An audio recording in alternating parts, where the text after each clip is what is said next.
What's up, guys? Emily here with Emlovz. Platonic date number 4 was actually not from Bumble BFF, but was actually me reconnecting with an old friend or old friends.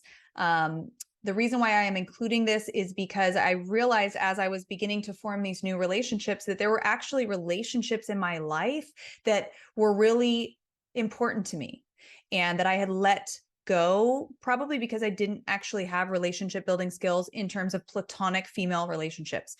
And so, as I was looking to meet new people and make new connections, I realized there's people that I actually want to go back and try and reestablish connection with because they mean quite a bit to me.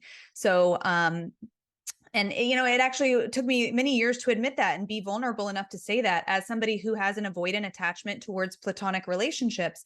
I'm trying to use mega dating to heal my platonic relationship attachment, which has a lot to do with my primary caregivers in childhood and the way I was raised and what I saw. But the great thing is regardless of what happens to us, even if the way that we were raised or what we saw or what we learned in childhood through modeling, even if it's not the way that we want it to be, and maybe we learn to be avoidant or anxious because of that, it doesn't mean that blaming somebody else or blaming our parents or whatever is going to change it. It's not going to fix it. It's not going to do anything. It's just going to leave you in victim mode. And really, it's your job as an adult to heal that. And the way that I'm doing it for my platonic relationships and the way that I did it for romantic relationships 10 years ago was to use mega dating, which is the process of dating multiple people at the same time in a low stakes environment. And so, being that I'm more open and more vulnerable than I think I've ever been with regards to platonic relationships, I realized that I would like to reach out to an old friend that meant quite a bit to me growing up in my younger years. And I was sad that we lost contact. And, rather than fixing it, I spent many years just being angry and sad about it. And this experiment is actually helping me to get past those emotions. So if you're feeling like angry or sad about being single, or angry and sad and lonely because your friends have all like gotten married and deserted you, or whatever it is, they've all moved away because of COVID, just know that you're in the driver's seat of your experience. So you can change all of this on your own just by being proactive. And I think a lot of us are reactive. So we just wait for somebody to invite us somewhere. We just wait for that person to say they want to go on a date with us and for them to plan it out. And that's just not going to get you anywhere in life. You have to, if you want to be a winner, go after what you want. And that's what I'm doing now. Anyways, I don't need to go into it, but the point is, when you set a goal of going on 20 dates in 90 days, whether that's romantic or platonic, it really helps to open your mind to being vulnerable, but it doesn't feel like that vulnerable because you don't have scarcity mindset. You're not thinking in terms of like, oh, I can't screw it up with this one person. Instead, you're like, how do I hit my goal? How do I hit 20 dates in 90 days?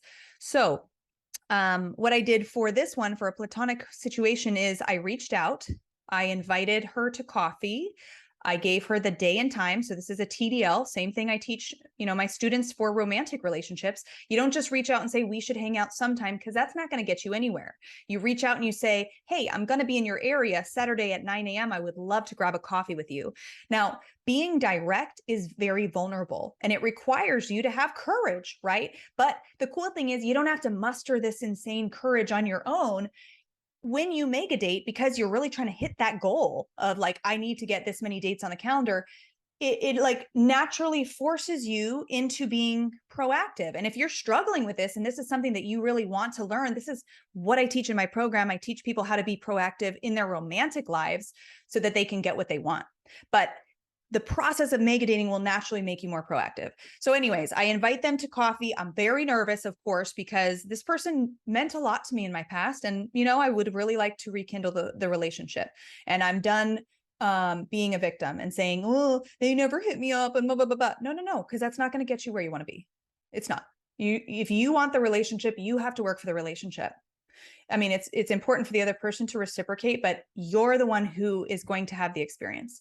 So I invited them to coffee. We had a nice conversation. It had been years since we'd seen each other. And it felt really good to reconnect with someone that I had known so deeply growing up. And so I would like to maintain that relationship. So in this mega dating experience, you really want to, if you can, go out with somebody 3 times, and you can keep going out with them. You just only want to count those 3 towards the 20 date goal, because you don't want to do all 20 dates with the same person.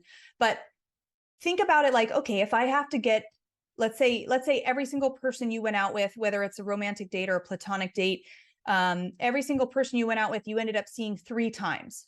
That means you would need to find 7 people to meet up with, and then you would have to nurture the relationship enough so that you could meet up 3 times. Whether the first one is a phone call, FaceTime call, Zoom call, or an in-person, it really helps you to think about the relationship differently. You think about it very proactively. You think about, you're trying to find ways to meet up again.